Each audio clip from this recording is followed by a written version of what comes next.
Not only can the government not interfere with your speech, the government is very limited in its powers in what it can make you do to access speech.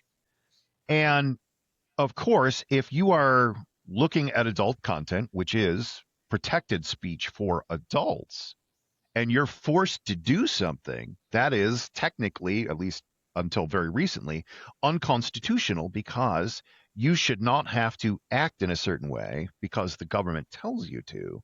Well, hello, you beautiful people. Hope you're having a wonderful end to 2025. I'm Israel Balderas, and welcome to Beyond the First podcast. So here's a quick question for you. Did 2025 feel like the First Amendment became less free speech and more free speech terms and conditions apply? Because this year, the story wasn't just what people said. It was who had the leverage: regulators, lawsuits, mergers, approvals, platform algorithms, access. The stuff that sounds boring until it's the reason someone suddenly stops talking.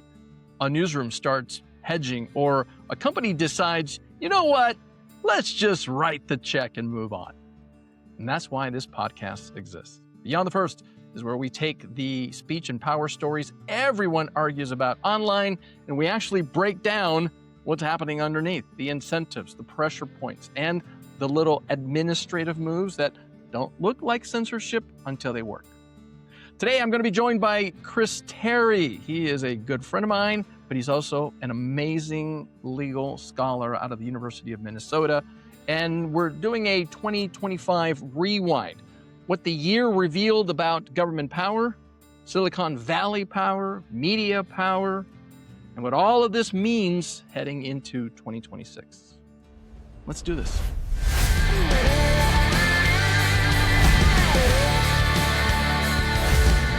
How are you? Happy end of 2025, man. It's been a year. It's been a year. I like how you say that. It's been a year.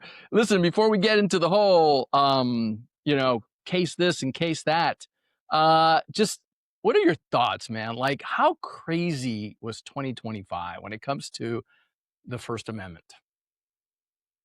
It certainly is going to change things. And I don't think a lot of people have fully grasped how much.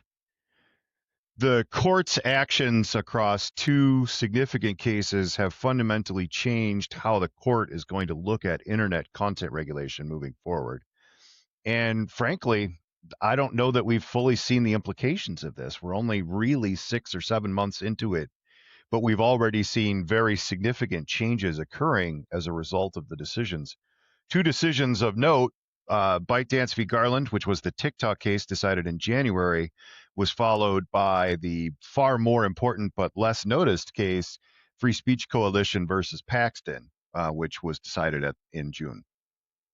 Yeah, one everybody knows as the TikTok case. The other one everybody kind of knows it's the porn access, right? It's can the government make sure that if you're going to go see Pornhub or you're going to go watch X, that you're over 18. And when I talk to most people about this case, they always go, well, yeah, of course, they want to protect children. That's always like the compelling interest, right? We want to protect children. But you've been on this kick for a couple of years now, and you said, this is coming, this is coming, this is coming, and it came. And that is relooking, what's the best word? Redoing how the First Amendment plays out on the internet, right? You're like, the government's going to have more power over it. And we kept saying, no, it's not going to happen. And you were right.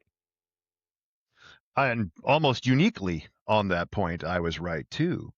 So you have to dial the clock back to 1997 to understand how the internet evolved the way it did. Court looked at the internet in 1997 and tried to decide if it was TV, if it was cable, or if it was a newspaper. And for those of us who've been around long enough to remember what the internet looked like in 1997, Court looked at it and said, well, it's a newspaper, because it frankly didn't have streaming video. There was no audio. To download a single still image took minutes, if not hours in some cases. And the court said in 1997 that we think the we think the internet is akin to a newspaper. And for the last basically 30 years, the internet has had almost full protection of the First Amendment. That's fundamentally different than what occurs for broadcast, over the air radio, over the air television, and to a lesser degree for cable programming, the HBOs and the Cinemaxes and the TBSs of the world are in a different category. And I said after the Brandy Levy case that we were at the tipping point, that the court was And going to find a case to dial that back and push the internet back into one of the other two categories. And that's what's happened. and quickly, I know who Brandon Levy is, but talk quickly. This is the cheerleading case. This involved a freshman. And I love this case, by the way, because I tell my students, I can sympathize with the freshman wannabe cheerleader because I was a cheerleader, Chris, in high school. I wore the cheerleading outfit. I know how important it is to make the varsity cheerleading squad. But you know how they always say, don't make a federal case out of this? Well, guess what? The freshman wannabe cheerleader made a case out of this because she said, F everybody, right? F the school, F the team. And of course, the school did what governments always do. Instead of talking to a teenager about, hey, you might want to, be wise about what you post on social media. No, they suspended her. But what happened in that case? Because you and I see that case differently. I think that case is great. Look at how much they protected the freshman cheerleader, right? The court said, sometimes you have to protect the superfluous in order to protect the necessary. And you turn to me and go, yeah, that's bullshit. It is bullshit, frankly. And for Brandy Levy herself, the decision is correct. She won. She should not have been punished by the school. But for the First Amendment, the Levy case is the ultimate Pyrrhic victory, in that what the court did there is they extended the long-standing Tinker disruption standard and its schoolhouse gate metaphor to the boundaries of the internet. Students can now be punished by a public high school for any content posted in social media at any time that the school believes reflects poorly on the school. Now, students have long been able to be punished for that kind of content inside of the schoolhouse gate, but now the schoolhouse gate incorporates the entirety of social media and the internet. And when that decision came down, I was almost alone. I was on an island by myself being criticized by people I respect for my point of view. And I said, this is the case. This is the one where it's all going to change. And it was only a matter of time now till the Supreme Court would take up a case and resolve the dispute between broadcasting, cable, and the internet. And that's what happened this year. It is absolutely now no longer debatable that I was right about this years ago when Levy's case was first decided. All right, let's talk about that case. That's Free Speech Coalition versus Paxton. For those who may not be in the know, this involves a Texas law. And the law says if you are a adult website, right? That's what you do. You post porn on the web, that you've got to make sure that there are mechanisms in place so that whoever comes in, you are guaranteed they are at least 18 years old, right? We call this age gating. In other words, the government can say, before you come in, you've got to prove to us that you are of a certain age. Now, this issue, Chris, was handled a long, long time ago. This was not the first time that the court has addressed this issue of age gating. But what was really at the heart of this? What was new about this case? And what had the court decided prior? And then what did the court decide in this situation? Oh, how long do we have? That's a fairly loaded question there, my friend. This is a podcast, Chris. We can go on forever if you want. Okay. So the issue of age verification has its roots all the way back in the Communications Decency Act, which was at the heart of the Reno case that led to the Supreme Court deciding that the internet needed to be treated like a newspaper. And this is 1996. This is 1996. This is the Telecommunications Act of 1996. We are still under that framework, right? It was a law that was passed by Congress saying, gosh, there's this new thing called the internet, interwebs, the chat room. So we need to make sure and pass rules. and they didn't want to regulate the internet, right? They wanted to call it information superhighway. But along the way, there were things that they wanted to at least make sure didn't happen. And of course, adult content when it was pixelated, whether on cable or on the internet. That's what the congressmen were concerned about. Well, the story of that is really important. The person who was the biggest advocate for regulating early internet content was a guy named Senator James Exon from Nebraska. His idea was is that early internet, and I'm talking dial-up level internet here, was already infested with pornography at a level that absolutely had to be done with. Now, if you were alive back then, you know that's preposterous. But Exon's point was that we needed to treat the internet like broadcasting and or cable and regulate it for indecency. But the thing is that Exon did this in perhaps the most ham-fisted of ways in an attempting to treat the internet like broadcasting.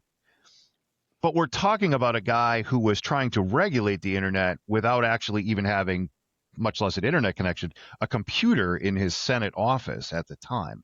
Exon was kind of an interesting character. He was a blue dog Democrat, if people remember what those were. He hated flag burning. He was against gay marriage. He wasn't exactly the most liberal of fellows. But he makes a devil's bargain and gets the CDA, the Communications Decency Act, which is his pet bill, added to Section 6 of the Telecommunications Act. And we are still living under that original framework today. In fact, Congress has not really told the any of the regulatory agencies how to handle the internet since 1996. So if you kind of wonder why things are screwed up with things like broadband and stuff, that's the fundamental reason. But that said, when Exxon did this, when they added the CDA to the Telecommunications Act, the Supreme Court did, as I said, they moved it into the newspaper realm. And it was because Exxon didn't really understand the internet at all. He walked around with a folder full of, it was a blue binder full of pornography to try to convince people to vote for the CDA. But in doing so, and doing it in this ham-fisted way, they actually made the situation worse. Exxon is one of the greatest lessons in First Amendment history. The attempt to regulate speech of a certain type that you object to often leads to that speech becoming far more common and more powerful. His effort to regulate the internet for pornography created the literally perfect environment for pornography to exist on the internet in the quantity it does today. Had it not been for the CDA, there probably would have been significant changes implemented. That said, when the CDA went down in the Reno decision in 1997, Congress tried again with a bill called COPA, C-O-P-A, not to be mistaken with the Children's Privacy Online Protection Act. COPA, which is two P's in it. That specifically implemented an age verification system. And if you're old enough to remember, if you looked at some websites back when, a window would pop up asking you what your age was. And the primary mechanism for verifying whether or not you were an adult or not was to to enter a credit card number into an unsecured website, because the belief was that no children would have credit cards back then. That law, COPA, was challenged multiple times, and it went up and down in the court system for years. But in 2004, in Ashcroft 2, Justice Thomas wrote an opinion applying strict scrutiny to the internet, which said that age verification was not the least restrictive means for protecting kids from adult content, pornography or the like. And we should probably at least explain to the listening audience or the viewing audience, right? The government can regulate speech, but if it's regulating content, the Supreme Court says, look, you've got to meet two standards. One, you got to tell us why you have to do this. It has to be compelling, right? Of the highest interest. And protecting children is always going to get compelling interest. Sure. Thumbs up from the Supreme Court. When we talk about the least unless restrictive it's violent content. Unless it's violent content. That is correct. That's correct. There's Brown. That's correct. There's video games. Right. That's right. But that was Scalia, wasn't it? I thought that was Yes. that. I think that's Scalia. So you could understand a lot. As you and I like to say, boy, don't we wish Scalia was alive today. But the least restrictive means is if you want to protect children, you got to do it in the way that takes the least amount of speech, and it's got to be very narrow. And in this case, it wasn't narrow. It was like they were taking as much speech as it was necessary, including taking the speech of adults, right? At least that's what the court pinned their decision. And I should say, Thomas made a point that sometimes you can't ban speech for children when it is perfectly fine for adults to look at this. And that has always been the standard when it's well, not always, but since the Miller decision in the 70s, that has always been the standard, is if it infringed upon speech for adults, the rule, then it was too broad of a rule. It could not stand, even if the intent was to protect kids. So we decided age verification a long time ago, and Thomas's decision in Ashcroft 2 was actually relatively forward thinking for the time. He suggested that there was a variety of filtering and other mechanisms that the government should explore as less restrictive means than a straight up age verification. And the reason for that is actually pretty simple. The government has to protect your speech, right? You're protected from the government's infringement on speech. But there's a corresponding right that we don't talk about a lot, and that's the compelled speech right. Not only can the government not interfere with your speech, the government is very limited in its powers in what it can make you do to access speech. And of course, if you are looking at adult content, which is protected speech for adults, and you're forced to do something that is technically, at least until very recently, unconstitutional, because you should not have to act in a certain way because the government tells you to access protected speech.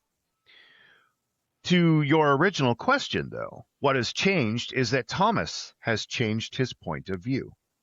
He has adopted Texas's position that absolutely the need to protect kids from pornography on the internet means that age verification, which he derided in very expressive language in 2004, he believes now in 2025 that it is absolutely a mandate that adults be compelled to access this content, and that's not a significant infringement on adults' free speech rights.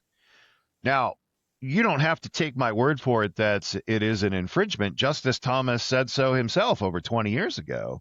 And if you look at the history of compelled speech cases, it's pretty clear that age verification is compelled speech.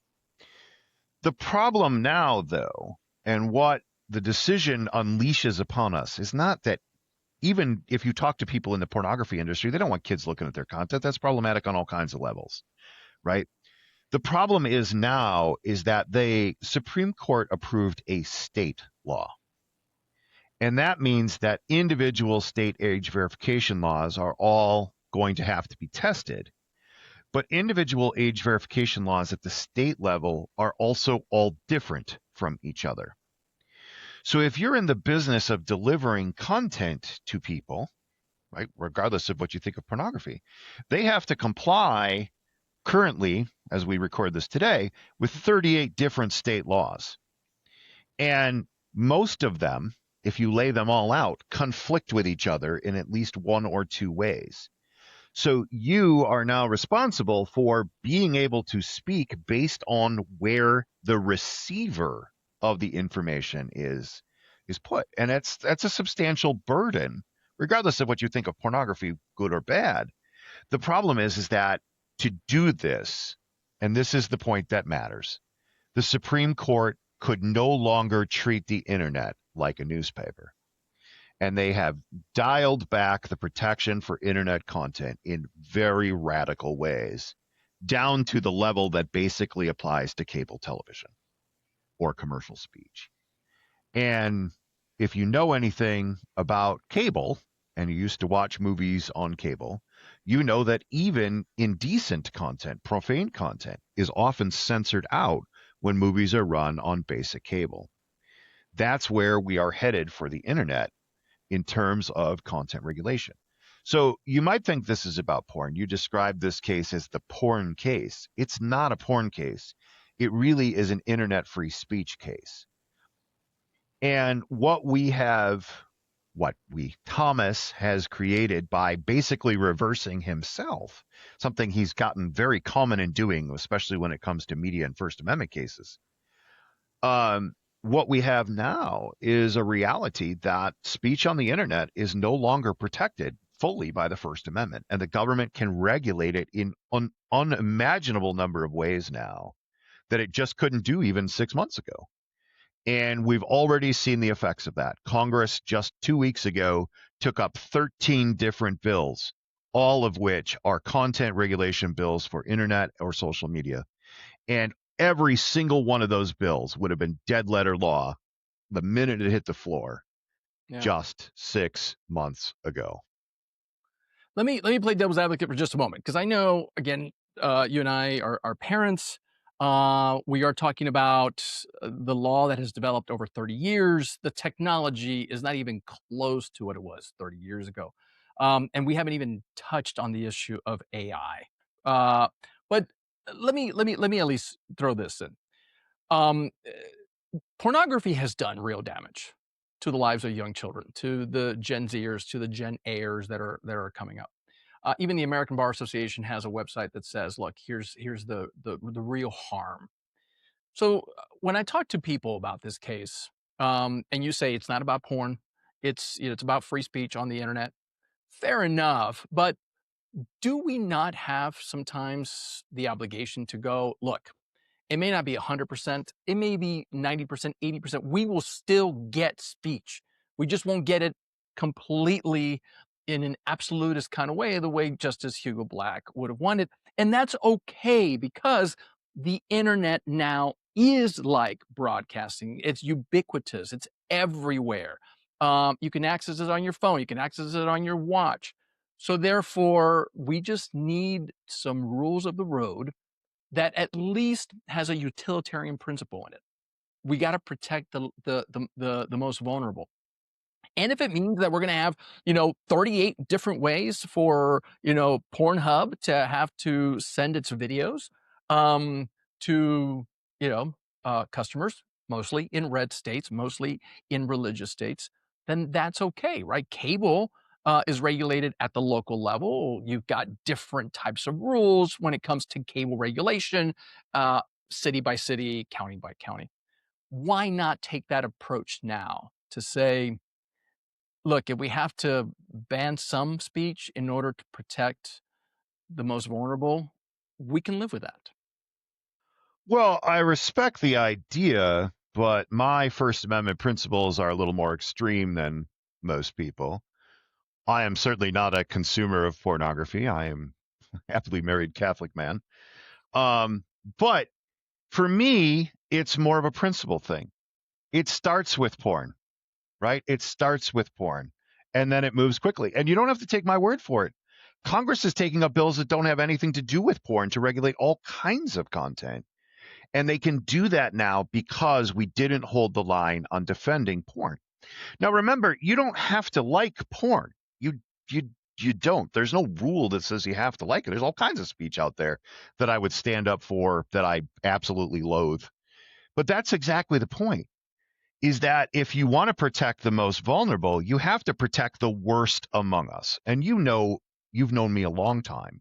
You know that this is one of my defining principles, that most free speech law, the reason that we have the kind of freedoms that we have, is because people have stood up for the worst among us, the Anthony Aloneses, the Clarence Brandenburgs, right? They're horrible people, right? And by Westboro standing up for Baptist. them, right, Westboro Baptist, a great example, right? But by standing up for those people, we defend important speech. By making this a argument over whether or not kids should have access to pornography, you have played in the frame that allows for content regulation to occur. And that is problematic. But in terms of complying with the 38 laws, I mean, Pornhub's got plenty of money and they've got plenty of technicians and lawyers and all those things. But the thing is that the way these laws are, because they don't have to meet a higher level of scrutiny, they're almost impossible to comply with. So if you talk to people in the porn industry, and I do because I am an avid First Amendment defender, the thing that I'm hearing from them is that they want to comply with these laws. Like they are ecstatic about the idea that kids won't be able to look at porn and that they'll be able to do their business with adults who they want to do it with. The problem is that the laws are so shakily written, and because they don't have to meet an exacting scrutiny standard, they can't be complied with. And that is a real problem because now you have allowed speech to be infringed without any of the actual benefits that you saw to do. And that I'm sorry, I can understand why people object to porn and its accessibility on the internet. But in some ways, the fact that it is freely available means that there's lots of other really important speech that is also freely available. And my belief is that that will no longer be the case. The internet will look far more like broadcasting and far more like cable, really, moving forward. And there's going to be a generation of people who remember what the internet was like for a period of time. It won't look like that in 20 years if this is allowed to stand. So let's look forward because we've been talking about Free Speech Coalition. There's also the TikTok case. I don't want to spend too much time in it, but basically that's the Supreme Court saying, yeah, if the government believes that it has a reason to force the sale of an app for national security purposes, it can do so. And now, almost 2.5 years later, it turns out that TikTok is going to be bought by people who are going to have an incredible amount of control over what young people see, right? China's going to own a little bit of it. The Larry Ellisons of the world are going to own a little bit of it. But going forward now, Chris, we've got this world of AI. And there are things that are great about it. There are things that are terrible at it, right? The worst of the worst, we've seen the headlines. Kids committing suicide because a chatbot told them to. And you've got a state like California who now is wanting to regulate whether or not kids can access AI tools. But now comes Silicon Valley, and Silicon Valley says, we don't want any kind of regulation. Let us do whatever we want. And they have gotten President Trump, to sign an executive order saying, we are going to mandate deregulation. We're going to say there's going to be federal preemption in this area. States cannot regulate AI, and we're not going to regulate AI from Washington, D.C.